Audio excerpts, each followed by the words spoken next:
The morning began with a telegram that shattered the calm of my breakfast.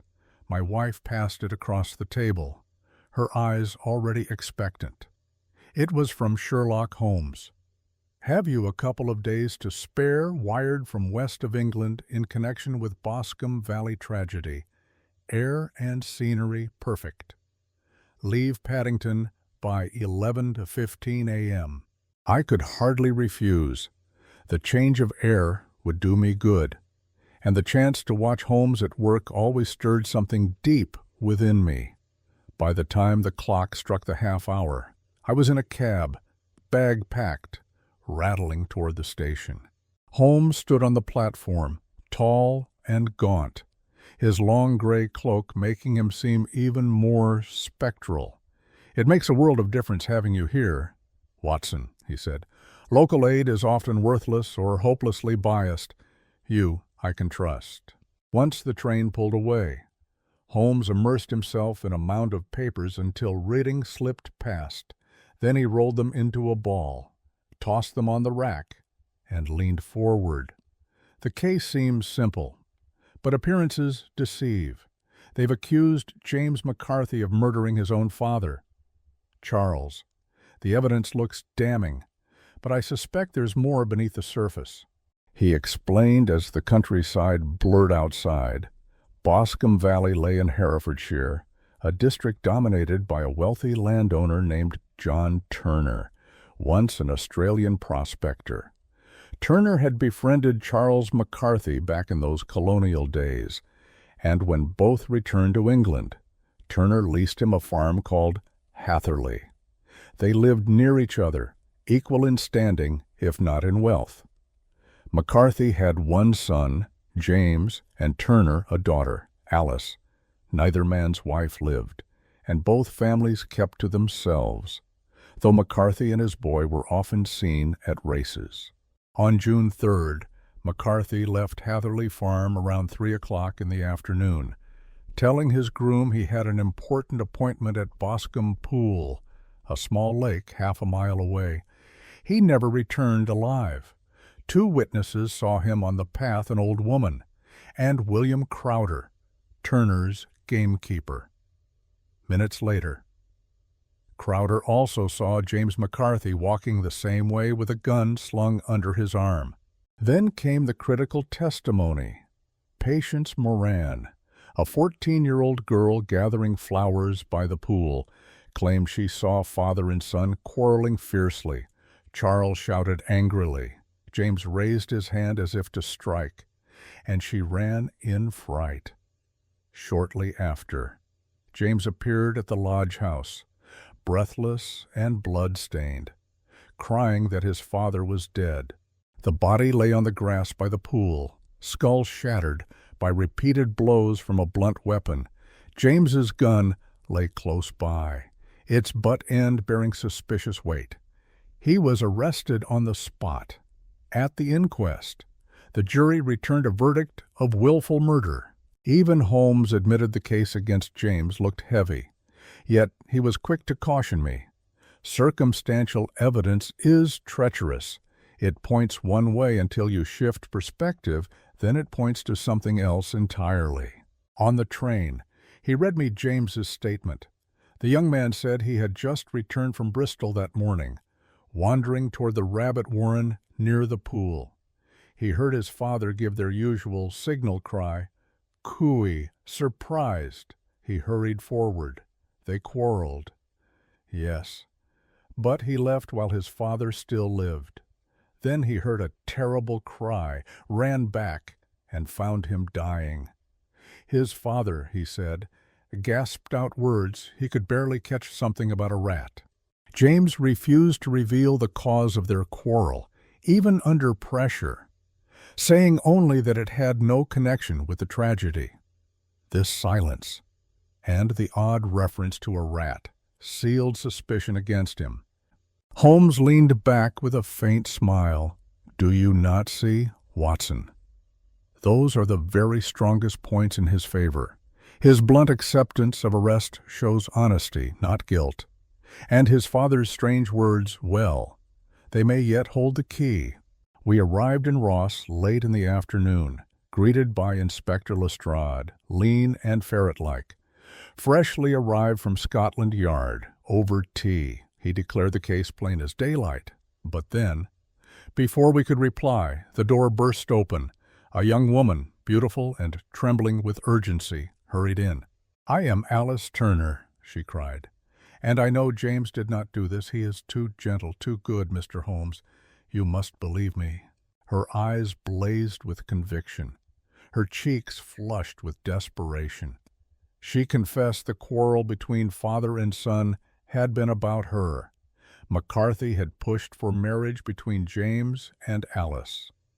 James, though fond of her, felt too young and unready, and his father's forceful insistence drove them into conflict. Holmes listened with grave attention. "Thank you, Miss Turner.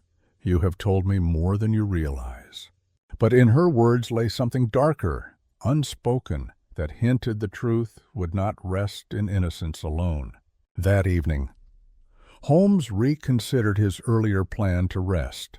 Instead, with Lestrade's permission, he arranged for us to visit James McCarthy in prison at Hereford. The young man's situation weighed heavily, and Holmes insisted we must look him in the eye before forming final judgment. The prison was bleak, its walls reeking of despair. James McCarthy, though pale and haggard, was a striking youth, with the sort of open features that seemed incapable of guile. He clasped Holmes's hand with relief, his voice trembling as he thanked us for coming. Holmes asked him to repeat his story, every word of it. James spoke earnestly, though with little new to add. What struck Holmes most was not what he said, but the candor with which he admitted his shame. At last, he revealed the true reason for quarreling with his father. McCarthy had been pressing him to propose marriage to Alice Turner.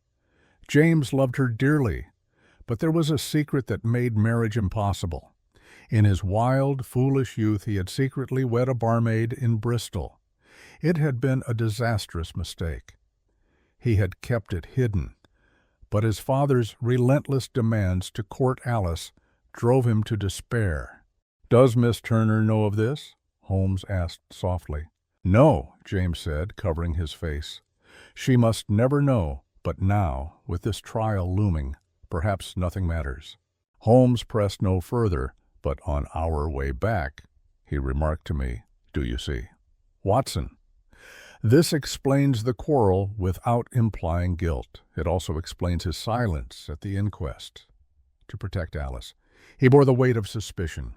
Still, the central mystery remained if James did not kill his father. Who did Holmes's eyes gleamed in the lamplight? Two facts hold the key. First, McCarthy had an appointment at Boscombe Pool, with whom it cannot have been his son, for James was away and had not announced his return. Second, McCarthy shouted "Cooey" before he even saw James. That cry was meant for someone else, and mark this, Watson, it is an Australian cry. The next morning dawned bright and cloudless, perfect weather, Holmes said, for examining the ground. Lestrade arrived with a carriage, smug as ever, confident that Holmes would find nothing to change the obvious verdict. We drove first to Hatherley Farm, a silent, shuttered house draped in gloom. Holmes examined the boots of both father and son with meticulous care, measuring them from heel to toe. Then we followed the winding track to Boscombe Pool. Here Holmes transformed. The languid thinker of Baker Street became a predator on the scent. His shoulders hunched, his eyes glittered, his nostrils flared as he crouched to the grass. He darted left and right, sometimes pausing to study the faintest trace, sometimes racing forward like a hound unleashed. At the poolside, Lestrade showed us the place where the body had lain. Holmes dropped to his knees and studied the ground. "Here," he murmured, "are the father's steps," pacing in agitation. And here 3 sets of the sun's footprints, twice walking, once running. That matches his account. But what is this tiptoes, square-toed boots, moving softly among the reeds, and there ash from an Indian cigar, tossed aside with a Rotterdam roll? Our man stood behind that tree, watching, smoking, waiting for his moment. Holmes collected a jagged stone, heavy and stained. This was the murder weapon, no marks now, but the grass beneath it shows it has lain here only a few days. No other weapon fits the injuries. Lestrade scoffed. A tall tale. Holmes, are we now chasing a limping Australian who smokes cigars and wears a gray cloak? Holmes only smiled. Exactly so, left-handed too. But I do not expect Scotland Yard to go door to door with such a description. We returned to Ross, Holmes deep in thought, the stone still in his pocket. Over lunch, he asked me to sit, light a cigar, and let him lay out the case. Young McCarthy's story is true. Watson, his father's dying words, a rat, were no delirium. He was trying to say Ballarat, the mining town in Victoria. He was naming his murderer. The revelation struck like lightning. An Australian from Ballarat, tall, lame, left-handed, wearing a gray cloak. Living near Boscombe Valley, suddenly the net tightened. Before I could respond, the hotel door opened. A gaunt figure entered, limping, shoulders bowed, face ashen, lips tinged blue. His hair and beard were gray and tangled, his eyes hollow with sickness. Yet his presence was powerful, commanding, like a man who had carried heavy secrets for too long. Holmes rose calmly. "Mr. John Turner, I presume. You had my note, please. Sit, you know why you are here." The old man's hands trembled as he lowered himself onto the sofa. "Yes," he whispered hoarsely, "you know it all." Then, God help me. John Turner sat hunched, his breathing ragged, his hands clutching at his knees as though to keep himself from collapsing. The sight of him made clear he was a man already at death's door, hollowed by disease and burdened by memory. Holmes spoke gently. "Mr. Turner, your daughter engaged me to investigate, but I act in your interest as well as hers. No one else need hear what you confess, unless it becomes absolutely necessary to save James McCarthy's life." Turner raised weary eyes, despair written across his face. "Then I will tell you everything. I am a dying man. My doctor says I have no more than a month, perhaps less. I would rather meet my end at home than behind prison bars. But if young James is condemned, I will speak out, even if it breaks Alice's heart. She knows nothing of the truth." He paused, as if gathering the last reserves of strength within him. "You must understand what kind of man Charles McCarthy truly was, to the world, perhaps. He seemed ordinary enough, but to me he was a devil incarnate. For 20 years he held me in his grip, and I could never break free." His voice roughened, carrying us back across decades and continents. It began in the gold fields of Australia. I was a young man then, reckless, desperate, and angry at the world. I fell in with dangerous companions. We called ourselves the Ballarat Gang. We robbed stations, held up wagons, lived a wild and lawless life. My name then was Blackjack of Ballarat, and it is remembered still in whispers. His hands trembled as he went on. "One day we struck a gold convoy bound from Ballarat to Melbourne. There were 6 troopers, 6 of us. The fight was fierce, but we won. 3 of my men fell, but we seized the gold. I spared the driver fool that I was, for he saw my face and never forgot it. That driver was Charles McCarthy." Turner's voice dropped lower. I used my share to start anew. I left crime behind, crossed to England, bought land, and tried to atone. My wife died young, leaving me Alice, my only treasure. For her, I lived a quiet and decent life, hoping to bury the sins of the past. But McCarthy found me. He came ragged and desperate, yet with that look in his eye, the look of a man who sees a weapon in another's guilt. He said, "Jack, we'll be family now. You will provide for me and my son, or I'll have the law at your door." And from that day, I was his prisoner. He rubbed his face as though the memory itself scorched him. He lived on my land rent-free. He bled me of money, favors, whatever he wished. And as Alice grew, my fear grew. For McCarthy saw his chance. If his son married my daughter, the whole estate would fall into his hands. He pressed me to agree. I refused. He pressed James even harder. That was the quarrel the girl overheard.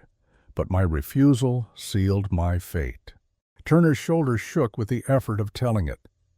On the day of the murder, McCarthy sent word for me to meet him at Boscombe pool. I went, hoping perhaps to reason with him when I arrived. He was already there with James. I waited in the woods until James left, smoking to calm my nerves. And then I heard McCarthy's words. He spoke of Alice as though she were chattel to be traded, caring nothing for her heart. The rage in me boiled over. Years of torment, of blackmail, of fear, everything snapped. I seized a stone and struck him down as I would a venomous beast. He fell, crying out that word, "Ballarat," and then he was still. He buried his face in his hands, voice breaking. I fled, but dropped my cloak. I had to return for it, skulking like a thief as James bent over his dying father. That boy's innocence was plain. Yet I cursed, wretch that I am. Let suspicion fall upon him, I would have spoken sooner. But my strength is nearly gone. At least, before I die, you know the truth. For a long moment, the room was silent except for the old man's labored breathing. Finally, Holmes rose, solemn. "It is not for me to judge you, Mr. Turner. You will soon stand before a higher court. Your confession will remain sealed unless James faces conviction. Then it will save him. Until that day, it shall never be revealed." Turner's eyes shone with a strange gratitude. "You have given me peace in my final days. Mr. Holmes, I thank you. When you meet your own deathbeds, may you find them easier for the peace you gave to mine." With trembling limbs, he staggered out, leaving us in heavy silence. Holmes sat brooding, his gaze distant. Watson, what games fate plays with men. There, but for the grace of God, goes Sherlock Holmes. The following days moved quickly, for Holmes wasted no time ensuring James McCarthy's freedom, with Turner's confession sealed safely in his papers. Holmes advised the defense to press upon the jury every weakness in the prosecution's case, the lack of eyewitness certainty, the inconsistency of the dying words, the unexplained presence of another set of tracks. Piece by piece, suspicion weakened. At the assizes, the evidence, once so damning, seemed riddled with holes. The jury wavered. Reasonable doubt spread. And finally James McCarthy was acquitted. He walked out a free man, bewildered by the sudden turn of fortune. Holmes did not tell him why. Some truths, he judged, were better hidden. Old Turner lived on for 7 months more, confined to his home, his strength dwindling with each passing day. Alice nursed him tenderly, unaware of the shadow he carried. He never spoke of McCarthy again. never hinted at the secret that lay between him and Holmes. When he died, it was quietly, his last days made gentler by the thought that his daughter would never be bound by the blackmail of a man long buried. As for James and Alice, their bond only deepened, freed from the weight of suspicion. James devoted himself to building a life worthy of her. To those who knew them, they seemed simply a pair of young people blessed with good fortune after surviving a season of tragedy. Neither guessed that the ground beneath their happiness was darkened by old crimes and long shadows. I often reflected on Turner's words. He was no innocent man, but neither was he a monster. His crime had been born of desperation and years of torment. For decades he lived under the thumb of another, struggling to atone for a youthful past that would never quite release him. In the end, he struck out in rage, silencing his tormentor, but condemning himself to a slower death of guilt. Holmes himself was curiously moved by the case. "Fate's tricks, Watson," he said one evening as we returned to Baker Street. "How many men walk among us, carrying sins invisible, until some sudden moment forces them into the light. How thin is the line between respectability and ruin. Had Turner not crossed my path when he did, had McCarthy not chosen blackmail over honesty, all might have ended differently, and yet perhaps justice was served in its own grim way." He paused, staring into the fire. "I cannot condemn Turner entirely. To live 20 years in chains of another man's making, can you imagine it? And then to see your daughter, the one pure thing in your life, threatened by the same noose number Watson. I cannot say with certainty that I would have resisted better." I had no answer, for the old man's story haunted me too. Was he victim or villain, sinner or savior? Perhaps he was all at once, as human beings so often are.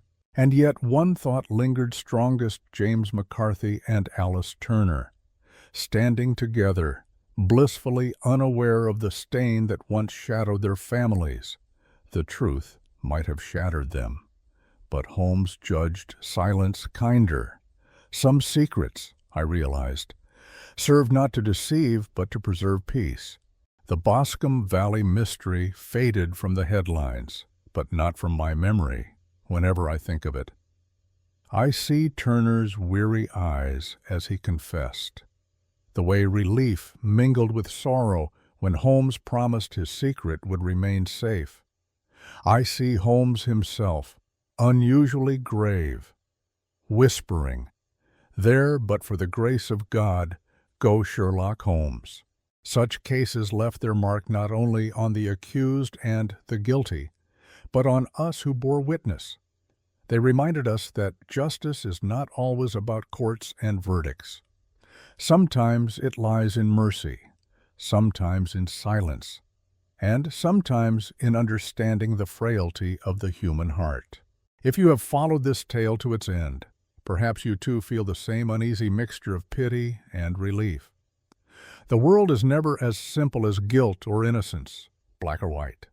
It is made of shades, and men like Turner live and die within them. And so the Boscombe Valley mystery closed, not with triumph, but with reflection. Holmes had saved an innocent man. Yes, but he had also glimpsed the shadowy paths of fate that might entangle any of us. Still, if this story intrigued you, don't forget to like, subscribe, and share your thoughts in the comments below.